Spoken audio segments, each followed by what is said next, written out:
All right, and we're live. Um, Hello, everyone, and welcome to this session of our office hours. This is the second session that we'll be doing, so welcome to all of you. If you haven't attended the first one, we have kicked off this session a few weeks ago.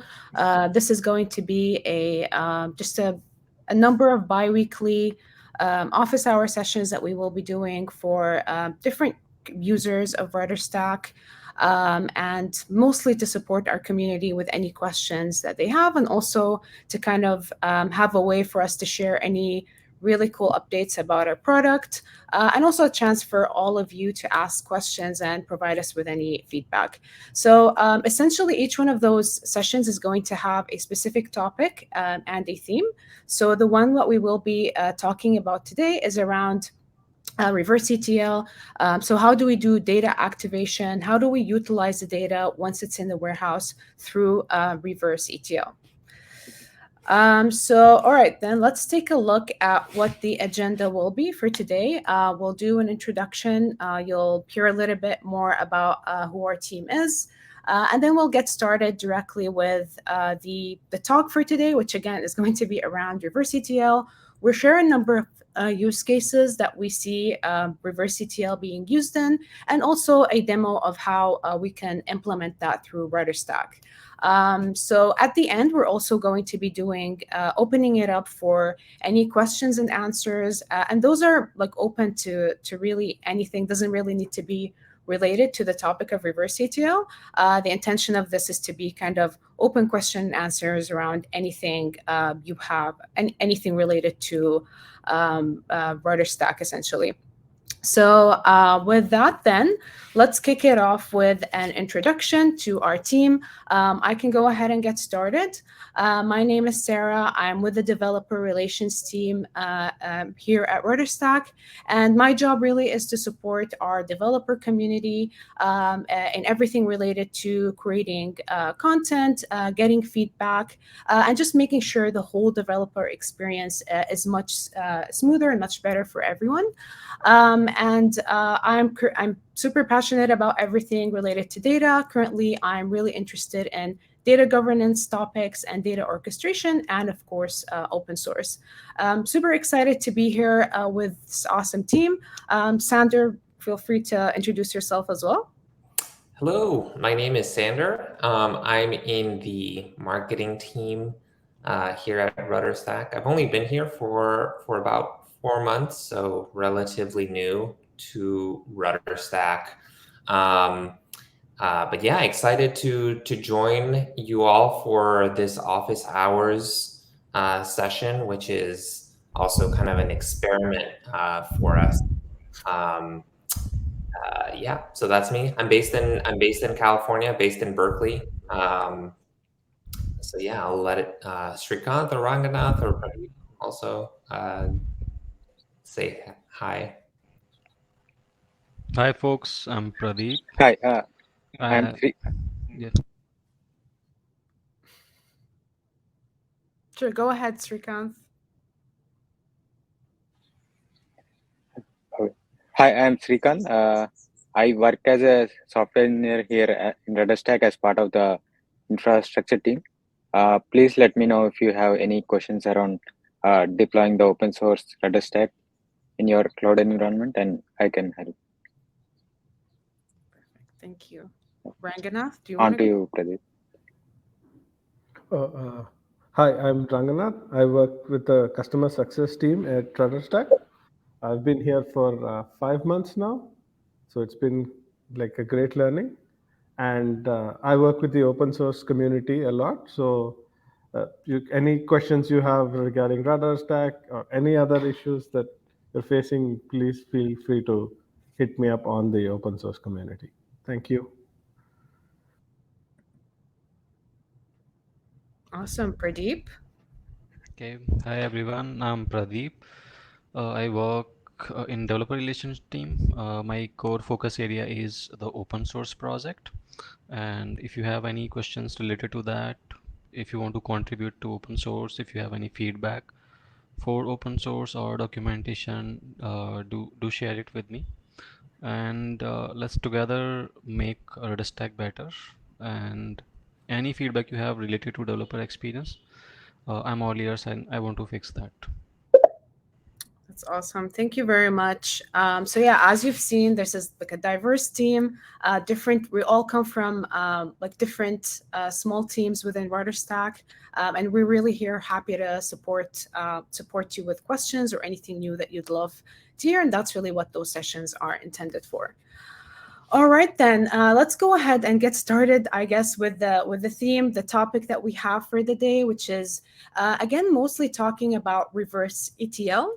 So, kind of want to get started with why reverse ETL is important and why it's why a lot of companies are now actually doing reverse ETL. So, one thing that we've seen, I think, across many different years is that data architectures have now changed a lot. And now we're actually, a lot of the architectures that we're seeing are ingesting data, raw data from different sources, but also sending the data to to different destinations, right? And in order for us to be consistent across all those different destinations, it's important for us to have kind of a location where we're centralizing everything as a source of truth that will ensure that we are actually getting reliable, high quality data. So the reason why like the ELT or there has been like a switch from like ETL to ELT is that now because of more data warehouse systems that are available to us, the power behind data warehouse systems kind of lets us do store all of the data, load all of the data, but also do any of those transformations on the warehouse itself. So reverse ETL kind of comes from that direction, and that leveraging the data warehouse as the center can unlock a lot of valuable insights, a lot of valuable information that may have not been present before. So really, the core the core meaning behind reverse ETL is that we need the data warehouse at the center rather than it being the location where we're getting all of our data and then essentially mainly just using it for reporting purposes, for BI dashboards. We have actually realized that this data can be useful in also different destinations. And so that's what reverse ETL helps unlock as well. It also helps get really high quality data. So as data engineers, we know that one of the main pain points is dealing with data that is duplicative, is not necessarily has been cleaned thoroughly. So when you are making sure centralizing all the data within the warehouse, you're making sure you are eliminating any duplicate records. You're making sure that you're getting high reliable data that is consistent across all of the different downstream destinations or third-party tools that you intend to use the data for. So really first, unlocking more value of the data and making sure it's high quality and reliable across different systems. Lastly, we want to make sure the process is easy, right? We don't want to, as data engineers, we don't want to have to worry about creating different integrations to whether it's for sources or destinations. By using some of those like the reverse ETL tools, we can actually make sure that we are sending the data, centralizing our data warehouse and sending the data from that data warehouse after it has been modeled, after it has been enriched to seamlessly to all the different downstream destinations. So that's kind of like a primer on like reverse ETL. What are some of the main values, the benefits of using it? But really, it will all become clearer when we actually see different examples and use cases of how it's being used in. So one example, and this is something that's something that we actually, as RudderStack, we actually use this example and this architecture that you're seeing as a part of our as a part of our data stack. So one example that we've seen across different use cases for reverse ETL and how we essentially use it as well is for lead scoring. How do we get a lead score on the different visitors that we get through our website? How that kind of gets funneled into our different tools, into our data warehouse, and how do we actually get our different sales teams, marketing teams to prioritize on some of those users that we are getting. Just kind of I guess as a question, and feel free to enter that in the chat if you want. Can you let us know before we get started with this example? What is your experience with RudderStack? What is your experience, I guess, with the different pipelines that are being used? If you can enter that within the chat, that would be great, as it would help us kind of understand your the kind of what are some of the features, the pipelines that are already being used, and which ones are that you all are already familiar with. So if you can, please type in the chat. Let us know what is your familiarity with RudderStack, and also what pipelines do you use. And while you do that, I'll talk a little bit more about this architecture that you see here, and this kind of more to the point, to enforce the point that I made earlier, is that we want the warehouse to be at the center, rather than it being kind of like an end destination where all our data goes to and sits eventually in reports and BI tools as well. So in this example that we're seeing, we are obviously there's support for different types of warehouses. You'll see there's kind of having a Snowflake data warehouse within the center, but the way it all starts is basically by getting some of the data from our different our marketing websites, and this is kind of the first touch point for users who are looking into RudderStack. So maybe those users are looking into the blog site, they're looking to kind of request a demo, or interested in getting more information about the product. So in this case, the data is being streamed through the event stream pipeline, and this is kind of one of the product features, one of the product pipelines that we support, in which we stream data in real time based on whatever behavior is being captured on the site to directly to our data warehouse, or to different downstream tools like Salesforce as an example. So with event streams, again, we are kind of getting capturing all this event data, and this could be whatever a user, whatever buttons the user clicked. Maybe they filled out a particular form for subscribing to a newsletter. Maybe they requested a demo, and so on. So we use track calls to basically capture all of those behaviors, and we use also identify calls to send those identified users to Salesforce, right? So we want those to be identified as leads, so we send them to Salesforce. The next step is then, obviously there's like a huge number of leads, and we need to be able to have a way to capture which one of those leads are more high priority by associating them with a particular lead score. And that's really what this example mainly captures. So by capturing a lead score, we can send this data, we can send this data from the behavioral data to Snowflake, which is the data warehouse. And we can also combine it with some data that we can get from Salesforce to basically from there join those different tables together and build out a model that calculates the lead score based on how many visits this user had, what are some of the activities that they've done on the website. There are certain high-weighted activities that could indicate that they are a higher lead than others. So we all use all of those within the calculation of that lead score. But essentially, all of that happens within the warehouse with the assistance, probably with some tools such as dbt, to create different SQL models on top of them as well. So once those are created then within the warehouse, we then use Reverse ETL to essentially map and send back the lead score to Salesforce. And this is a value that wasn't present before. Like before, what we captured within Salesforce is the name of a user. Maybe we've enriched it with some location information.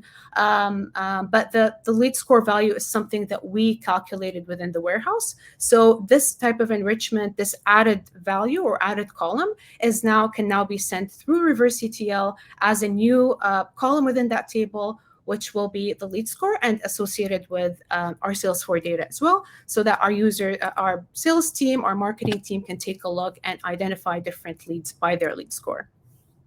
So again, this is kind of one example of how you can very easily use the data within your warehouse and then send it back to different tools. Another example is we want to do different targeted campaigns, marketing campaigns. Maybe we want to automate email sequences based on certain criteria. So we can use also tools like Customer IO maybe to send data based on the account type that was captured, and the opportunity status to the tool in order to create campaigns based on those two different values. So again, here Reverse ETL is helping both our marketing tools to send data related to leads, to the opportunity, to marketing retarget, to create marketing targeting campaigns, and also to Salesforce to identify high value leads. So any questions so far on this architecture, or anything, any comments, any thoughts from anyone? Just want to pause here.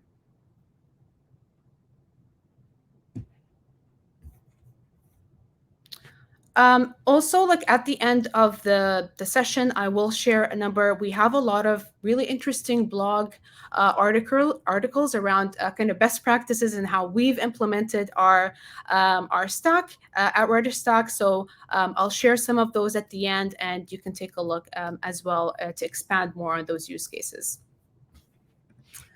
All right, so let's actually also take a look at a different use case that can be used here. So real-time personalization is also a very popular reverse ETL use case. And in this case also, we're also kind of starting from a site. We are kind of capturing all of the different user behavioral information.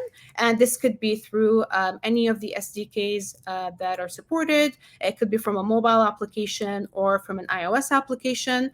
We're capturing all of those and sending those via a simple event stream to, again, centralizing everything within Snowflake, or like any of the data warehouses that's supported. In this example, this is just a hypothetical example. Well, I'm using Snowflake for that. And then also we are essentially sending out that data to a Redis cache. So we're using Redis here to in order kind of to build models that will, based on the behavior of the behavior of the users and the identified users, we're kind of creating tables that say this user has browsed a number of different product SKUs. If we say this is maybe an e-commerce application, so this based on this user's browse activities, those are the kind of product SKUs that they were interested in. So based on that, we can use the Redis database to cache those and build a recommendation also, which will, once this user visits again, they can recommend a more relevant data based on their search. And again, this is all based on data that's sitting within the Snowflake, within the data warehouse, which it's logging the customer usage, the recommendation,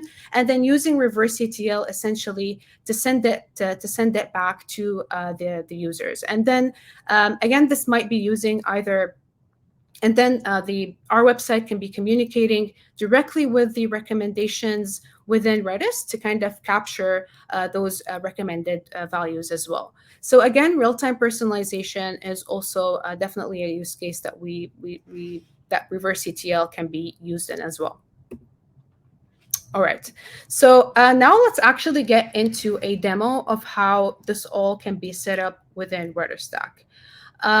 So to get started, I'll go ahead to the RudderStack dashboard. I'll just check the chat for any questions. Okay, so with that, then let's go ahead and set up a reverse ETL pipeline from the RudderStack dashboard, starting at that. So the first thing we want to do, and just for anyone who maybe hasn't seen the dashboard before, essentially the first thing that you'll land on when you sign into RudderStack is the connections page, which will show you all the different connections that you have set up either as event streams, as ETL, or reverse ETL. And just as an overview, those are kind of all the different pipelines that are supported. Today, we're mostly focusing on the reverse ETL part. So starting from the reverse ETL as a directory, within the directory we have the choice of a number of different sources that are currently supported as data warehouses. So BigQuery is one of them, as definitely. BigQuery is one of the supported ones. There's Snowflake as well, Postgres. So for today, just for the sake of this demo, I'm going to be choosing BigQuery. So I can basically specify a name for this source.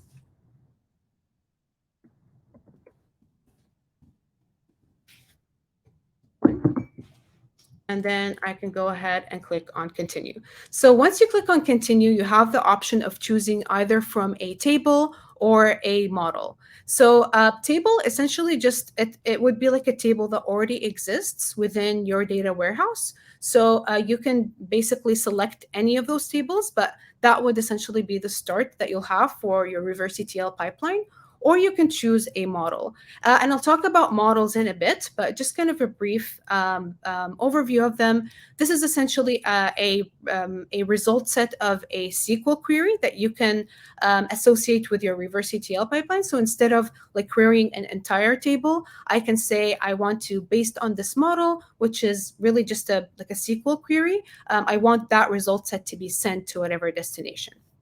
So right now for my source, and that's usually where each reverse ETL pipeline will start with a source, which will be your data warehouse. I'm going to be choosing a table, and then I'll specify whatever credentials I want to use for those. So I have created those before, but if you haven't already, then you'd have to kind of create a new connection based on your data warehouse. And each one of the data warehouse sources have kind of different configurations for the connection, but they're more or less they are more or less similar in a lot of things, but there are some slight differences between them. So I'll just choose this connection, and then I'll click on continue here. And then this is just going to be doing some validations to check that it can actually establish a connection to my data warehouse.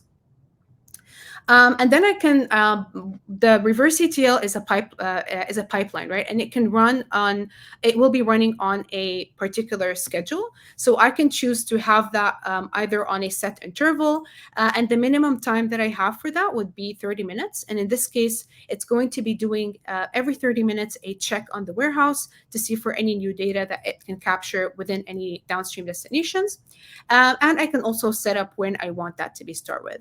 I can also set it up based on a cron expression, or if I want those to be running just manually, I can do so as well. In this case, it's not going to be automated. I kind of have to go in and trigger it on demand. Okay, so by choosing the basic interval, I can also here specify like how often I want that to run in, which in this case is going to be every 30 minutes. Let me just zoom this in further. All right. All right. So right now, I've essentially only set up my source. Really, all what I've done here is in each connection, based on what we've seen before, has a source and a destination. Now I actually need to tell it where to send the data to. In this case, I want to add a new destination, which sends my data into HubSpot. So I currently use HubSpot as my CRM. And what I want to do now is I want to be able to take all of the data that has been identified within my data warehouse through an event stream, through a website that I captured some user information from. I want all of that data that was sent to my data warehouse that has been transformed within my data warehouse to be basically reflected in my contacts in HubSpot. So that's what we'll be doing right now. And here we have to like search for the destination that we want. In this case, it will be HubSpot. So I can refer to this as HubSpot's destination. And then I have to pick the configuration settings. So similar to how there's different configurations for the source, there will also be specific configuration settings for the destination. So for HubSpot, they used to use an API key, but now that's deprecated and they switched to private apps. So you actually have to create first define a private app within the HubSpot side, and then add the access token for that. So that's what I'll be doing here. I'll just be adding the access token that I have for it.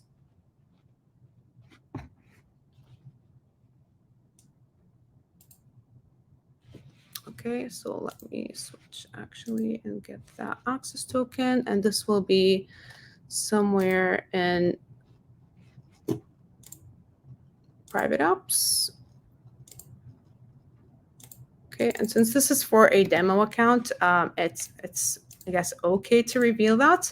So I'm going to be adding my access token, and then from there there are different like API versions that now HubSpot supports based on the version you're currently in.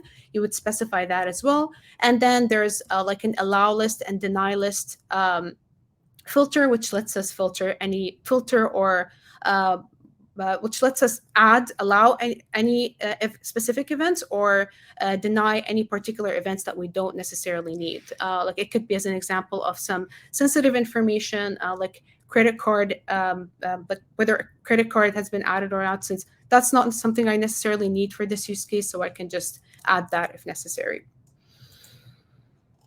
And then once we configure the destination, we want to also specify what is the table within my warehouse that I want to sync. In this case, it's going to be based on the blog website that I have, which is where I have extracted my information. And then I'll specify the table, since here my intention is to update and add new contacts that I maybe have identified as like new visitors, new leads to my website, whatever the context is. I would specify the table that's required.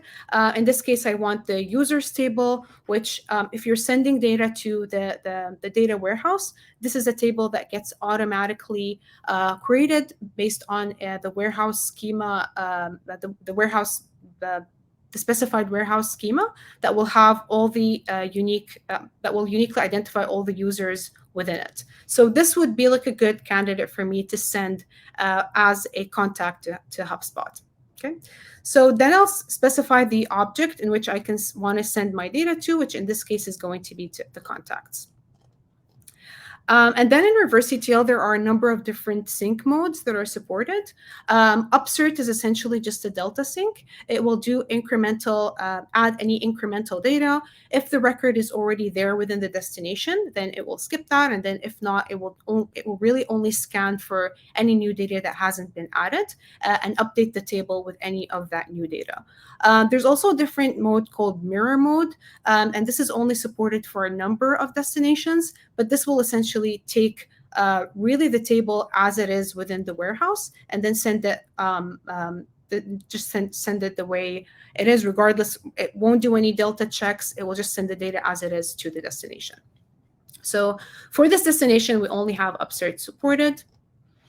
And then we just have to kind of specify an identifier, and this will help us. This will be kind of used as the ID for the data, how it's going to be matched with the destination data as well. So this is actually a mandatory step that we have to choose. In this case, I'm going to be choosing my identifier as the email and mapping it to the destination identifier, which is also going to be email. This is required for all of the different contacts that are within HubSpot. And then in addition to that, I can map some other fields, right? So one also challenge that we see when we are dealing kind of with scenarios like that is the naming in the warehouse might be different than the naming that currently exists within the destination. So we want to be able to match that and make sure that the data is mapped correctly. So we can actually review that. And let's say as an example, I want to add a city, and I want to add things like the country and the region. So here, what I can do is I can map how this is currently named within my warehouse to how it is in the destination, which is country, region versus context, geolocation, country name. So those are kind of the fields I'm currently interested in. I want to make sure they're mapped correctly. So for now, this looks good, and I'm going to go ahead and click on continue. Okay, so now I have, this kind of goes back to my source, which is the BigQuery source and the destination that I've set up. it will only work again once I have a destination and both of those are enabled. So in order for me to trigger it off, it will be triggered off automatically based on, if you remember, the sync interval that we specified. But let's say, as an example, I want to trigger this right now. I can just go ahead and do a full sync right now. And what this should do is map all the users that are in my data warehouse directly, add those as fields within my contacts information in HubSpot.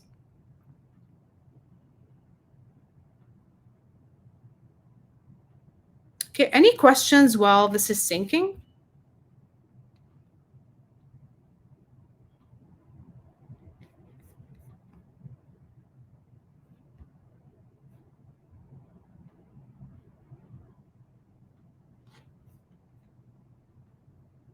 Okay, checking the chat.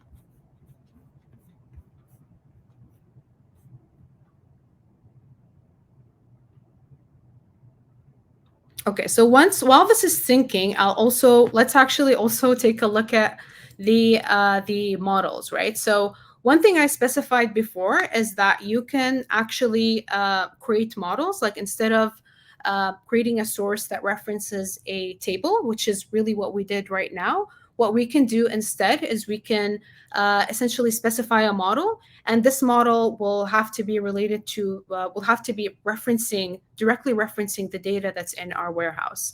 So again, here I'm referencing the same table. I've went ahead and created one. Let's actually go ahead and create a new one together. Let's reference the BigQuery table. It's going to ask us for the same credentials, but here I'll have to specify a model name for it as well. Thank you. Choose my connections, kind of similar to what I did before. Verify my connections. And then once that's done, I can actually kind of write a query to kind of reference the tables based on the whatever schema they're in, reference any tables, and the result set of those tables can then be used within the reverse ETL pipeline. So instead of kind of sending all of the data, I can just send the data based on this model. Let me actually check. So I can see now that my contacts table has been updated, and this will include like the name based on the email that I've specified. I've also added the city and the country region. Those are important information for me because let's say I want to associate a specific team to this particular lead or engage this particular contact. So in this case, I can specify what is the information that's actually important to me and make sure that's mapped correctly to my destination, which in this case is HubSpot. Okay. So again, this is like an example of how we can, going back to the models, this is how we can kind of create a models. Again, all you need to do is really specify like a SQL query, and whatever result set will be from that query, we will actually be using that as our source, right? So I can say select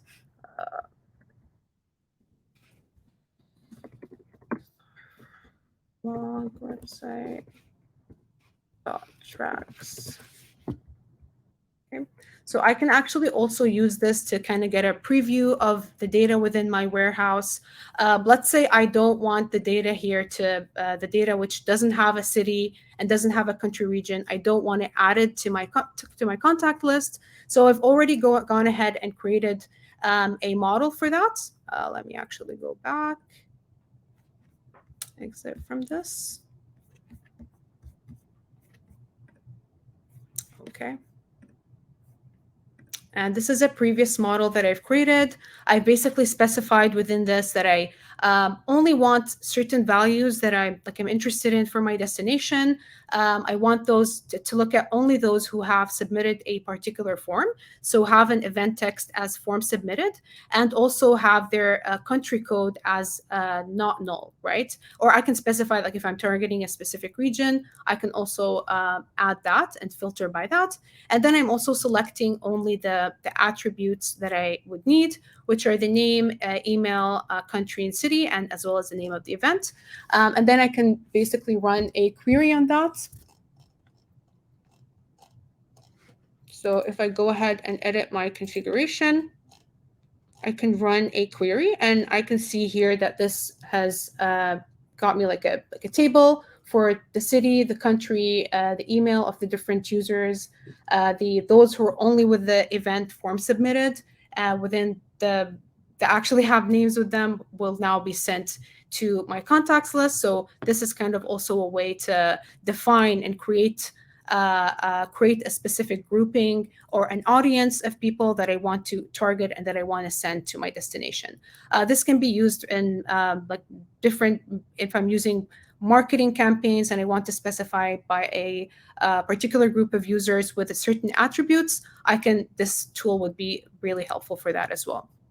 Okay, now going forward, and once this feature is actually available, on top of that, feature that's coming soon is the audience builder, and that will enable us to kind of choose those different cohorts, segment different users based on some criteria, some conditions that we can set up. So we can create those as audiences in the warehouse itself, and then based on those, send our data to any of the destinations. So we will do another office hour on that once it's available. But for now, this is kind of one way in which we can do kind of segmentations and buy specific models, specify specific models in which we want to send our data with.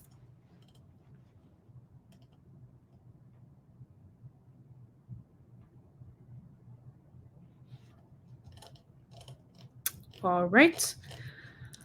So another thing that we've seen, so this is essentially how we've created a like the reverse ETL pipeline, which essentially it's I can see that it's now over here, and I can look at the different sync times, adjust the sync times, and look at the currently, since we've set it up with a Delta sync, it's showing me the number of records that were synced over. I can essentially change the sync window by however I want it to be. Maybe I want to run this now on like a nightly basis. So every 24 hours, it's looking for any new data and pulling any new data within my warehouse, any changes, and sending those changes, those Delta changes, directly to my destinations.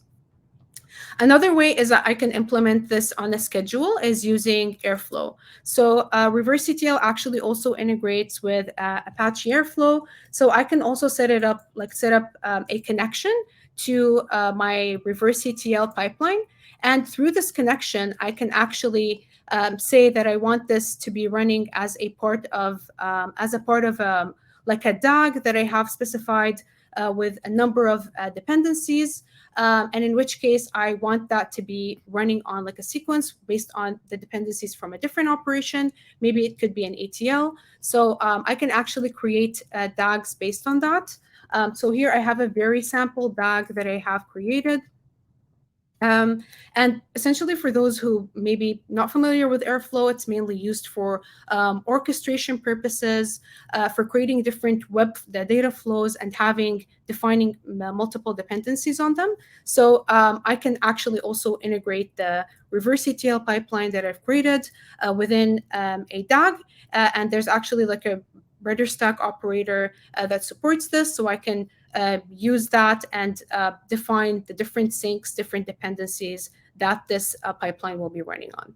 So again, this is kind of like just a side example, but one way we can also like integrate our reverse pipeline if we have some other pipelines that we need it to be dependent on, just to have it run as an end-to-end flow for how our data is being moved along. Okay, any questions so far? What is the order of operation in the mirror mode? Does it delete everything in the destination and then create again based on records pulled in the latest sync? Could there be situations where there might be some time window where the audience and the destination is empty? Srikanth, yes. So that's exactly what the mirror mode is. It will basically just whatever table I specify within my data warehouse, that's going to be replicated the way it is into the destination, right? So that's the main difference between that and the Delta syncs, and that the Delta syncs, you'll actually see once I run this again, it will look for any changes, and if there aren't any changes, it just won't pull any new data. Once there's any changes detected, then it will basically pull and move all the change rows, the updated rows to the downstream destinations. Got it. Thanks, sir.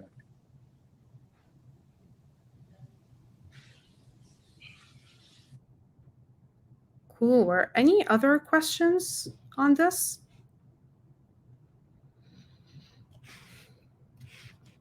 All right. So just going back to our slides. What's next, right? Like, what can we do now with all this information? If you'd like to expand on some of those use cases, like as an example, how we use reverse ETL within our data stack, and also beyond that, how we use some other features and capabilities, then there are 2 tech blogs that I really highly recommend going over. I've also included some links to our docs, how you can set up reverse ETL. Maybe if you want to set it up with an Airflow DAG, there are also docs that describe that as well. And then also I've included a number of videos for if you're new to RudderStack, if you're just getting started, then you can essentially take a look at some of those getting started videos. There are also a number of like short bite-sized videos that you can use for if you want to, there's a specific feature that you're interested in and you want like a quick overview of what it does. So those resources will be available, and I will attach them later within our RudderStack Slack community. So if you're not there, definitely join our Slack community. There's also an community office hours channel that you can join, and the topics for those sessions that we're hosting will all be kind of based on whatever topics are chosen, whatever feedback we're getting around interesting topics that everyone wants to hear about. So definitely join there and let us know, give us any feedback or any topics you're interested in. And you can also, if you're new to RudderStack, you can sign up with the free tier that's available. I've attached the link with it as well. Can I use reverse ETL as a self-hosted user? Ranganat, yeah, that's a good question. So you can't currently. It's supported for just the free tier and some of the other tiers, but for open source and self-hosted users, that's currently not supported. And someone correct me if I'm wrong.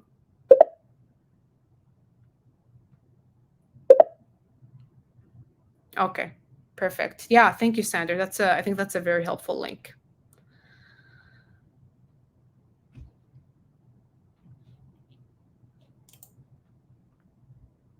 Great. So any comments from the team? Any thoughts? Anything I missed out on?